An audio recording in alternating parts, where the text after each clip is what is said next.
Hell's Kitchen is literally a hell for any chef, and it's not just because of Gordon Ramsay calling you an idiot sandwich. What are you? An idiot sandwich. Idiot sandwich what? No, the real reason for the toughness is that the show demands consistency in performances from the beginning to the end. All of you, taste that. It's too spicy and it's disgusting. But there have been many contestants who seemed like obvious winners at the start, but ended up as some of the worst chefs who had no choice than to end up giving away their jacket to Chef Ramsay. That's right, from Elise's Toxicity. I will say, Chef, I feel like Carrie ran around the kitchen today like a chicken with her head cut off. We were neck and neck and we could have won this challenge easily with our eyes closed. To Matt's excuses that you'd expect from a toddler. I don't care if they're mad, they can be mad. Take your tampon out. Here we have some of the satisfying downfalls in the history of Hell's Kitchen. So, sit back and relax as we dive deep into this hellish feast that made some good TV. Let's start with Sabrina Brimhall from season 8.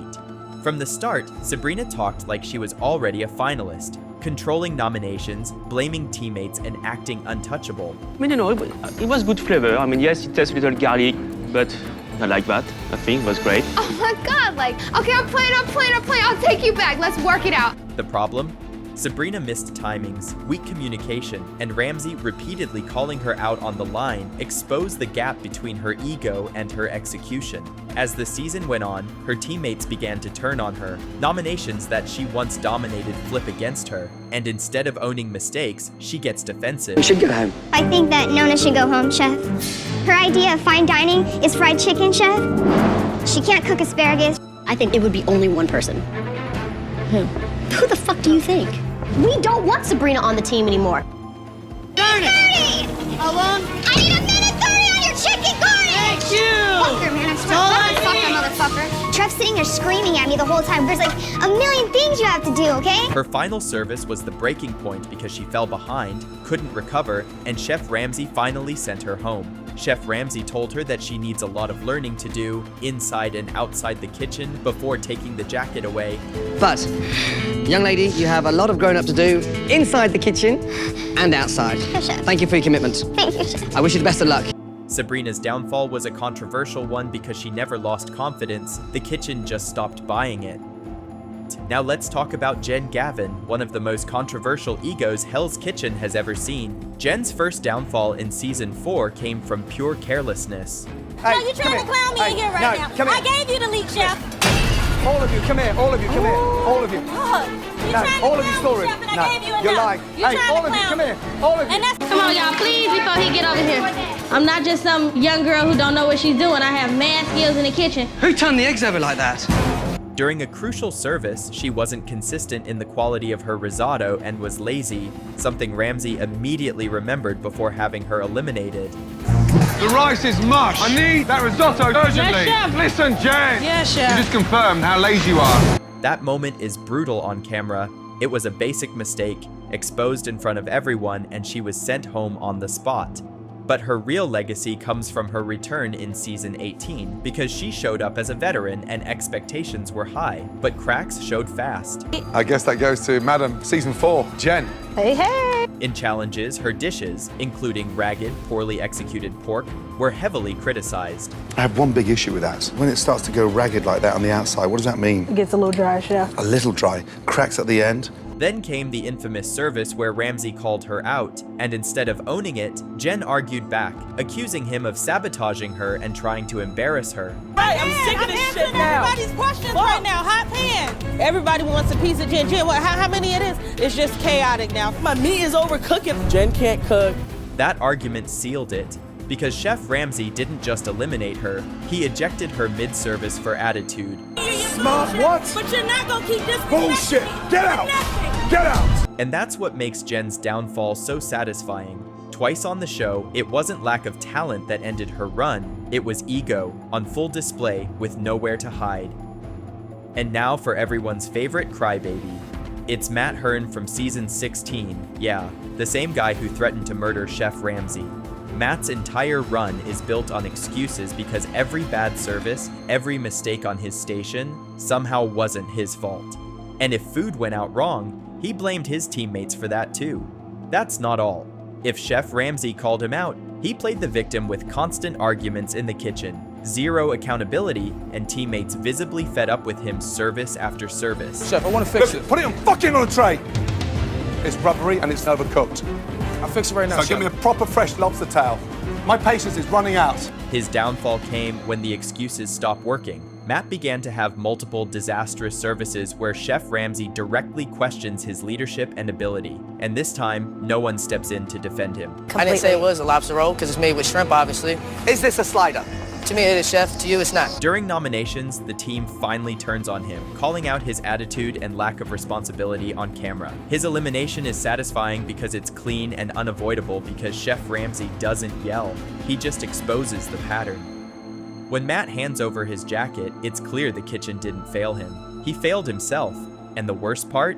He walked out with the same bitter taste of blame in his mouth. Matt, step forward and give me your jacket. If I was on the street right now and he came up to me with that same shit, I'd fuck him up, point blank. Now, let's take a look at the crying villain who crumbled pretty bad in Elise Whims of Season 9. Now, Elise made herself impossible to ignore because she constantly fought with teammates, talked back to Ramsay, and turned nearly every service into a personal battle.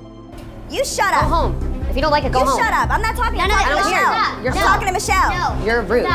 While she did have flashes of strong cooking, her constant arguments and refusal to work as part of a team made the Red Kitchen toxic almost immediately. Entire services stalled because communication broke down around her, and teammates openly said they couldn't trust her on the line. As the competition tightened, Elise's attitude stopped being entertaining and started becoming a real problem. Elise does the bare minimum to skate by so that no one notices that she's not actually doing anything.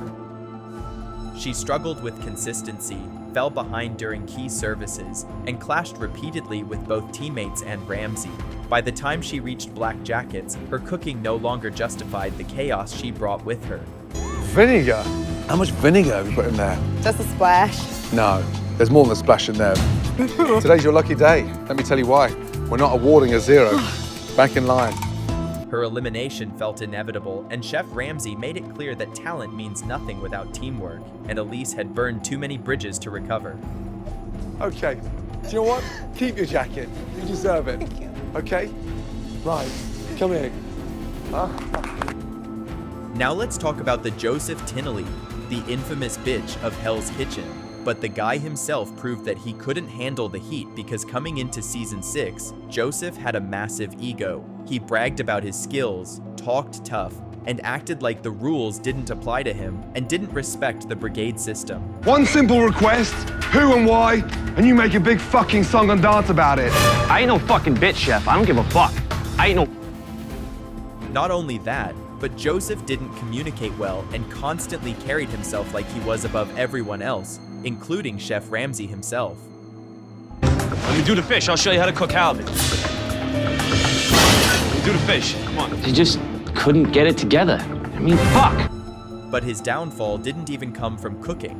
His downfall came from pure attitude. You got a fork? I ain't no animal. If there's a fork available, I like to fucking use it. During elimination, when Ramsay repeatedly asked him a simple question about nominations, Joseph completely snapped. Instead of answering, he dodged, talked back, and then dropped the now infamous line, "I'm not no bitch." What starts as tense instantly turns chaotic when Joseph steps toward Ramsay, posturing like he wants a fight. You wanna talk some shit? Let's go step outside, motherfucker. I ain't here for that, dog. You wanna talk about fucking fighting? I asked you one simple question, and you couldn't fucking answer me. And then you want to get all tough and up close and personal. Fuck you. There you go. You ain't no but a bitch. You got no respect. No respect. Now get out. That was it. Ramsay shut it down immediately and kicked him out on the spot. No deliberation, no second chances, no jacket ceremony. What makes Joseph's downfall so satisfying is how fast it happens. What an idiot. Total shame. A guy who tried to act tough and untouchable loses everything in seconds. Not because of food, but because he couldn't follow the most basic rule of Hell's Kitchen, respect the chef. Speaking of respect, how can you go from being a runner-up to the most hated runner-up of all time? Meet Russell Kook from Season 8. Now, Russell was the blue team's self-proclaimed alpha who couldn't handle losing and leaned hard into his cocky, cutthroat persona. I'm pissed. I'm not happy at all. He dominated the blue team with attitude, looked down on others, and made it clear he thought he was destined to win. Fans loved to hate him because he carried himself like the future champion from day one. Oh, I'm sick of losing. I'm just gonna start screaming at people. But the downfall came at the worst possible moment, the finale, because after losing to Nona, Russell didn't just accept defeat gracefully. Instead, he ranted about how she didn't deserve it and declared he'd never speak to anyone from the season again. What should have been a proud second-place finish for Russell Kook turned into a public meltdown. So, losing the jacket isn't the worst part.